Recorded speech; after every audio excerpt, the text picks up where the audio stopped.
வணக்கம் ஃப்ரெண்ட்ஸ். இந்த வீடியோவில் நம்ம கவர்மெண்ட் அல்லாத மார்க்கெட்டில் இருக்கிற சிறிய நடுத்தர தனியார் வங்கி பங்குகளை பற்றி தான் பார்க்க போகிறோம்.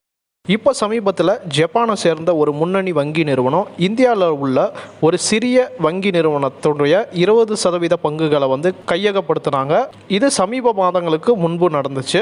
இதே போல் கடந்த வாரம் எமிரேட்ஸை சேர்ந்த ஒரு வங்கி நிறுவனம் நம்ம இந்தியன் மார்க்கெட்டில் உள்ள நடுத்தர ஒரு தனியார் வங்கி நிறுவனத்தினுடைய ஸ்டேக்கை கையகப்படுத்துறதா அறிவிச்சாங்க. மேற்கண்ட 2 இந்திய நிறுவனங்களும் அறிவிப்புக்கு பின்பு பார்த்தீங்கன்னா ஒரு மிதமான ஏற்றம் அடைஞ்சிருக்கு. இந்த தாக்கம் காரணமாக மார்க்கெட்டில் உள்ள மற்ற தனியார் வங்கி பங்குகளும் ஒரு மிதமான ஏற்றம் அடைஞ்சது. இந்த ஏற்றத்துக்கான முக்கியமான காரணம் என்ன அப்படின்னா, மற்ற வெளிநாட்டு நிறுவனங்கள் அல்லது உள்நாட்டு நிறுவனங்கள் நம்ம இந்தியாவில் உள்ள சிறிய நடுத்தர வங்கிகளுடைய பங்குகளை வாங்கறதுக்கான வாய்ப்புகள் அதிகரிக்கும்ன்ற எதிர்பார்ப்பு தான் இந்த ஏற்றத்துக்கு முக்கியமான காரணம். இப்போ நம்ம பண்ண வேண்டியது என்ன அப்படின்னா, மார்க்கெட்டில் உள்ள சிறிய நடுத்தர தனியார் வங்கிகளுடைய பங்குகள் எது எது இருக்குது அப்படின்றத தேர்ந்தெடுத்து அதில் ஃபண்டமெண்டலாக நல்லா இருக்கக்கூடிய ஸ்டாக்ஸை ட்ராக் பண்ணுங்க.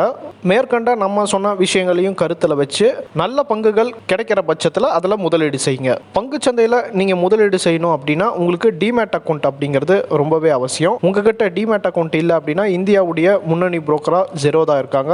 அவங்களுடைய தமிழ்நாடு பார்ட்னராக புரோக்கரேஜ் ஃப்ரீயான நாங்கள் இருக்கோம். எங்ககிட்ட நீங்கள் டிமேட் அக்கௌண்ட் ஓப்பன் பண்ணி தமிழ்லேயே எல்லா சப்போர்ட்டும் வாங்கிக்கலாம். ஸ்க்ரீனில் நான் டீட்டெயில்ஸ் கொடுத்துருக்குறேன், பார்த்துட்டு உடனே கால் பண்ணுங்கள்.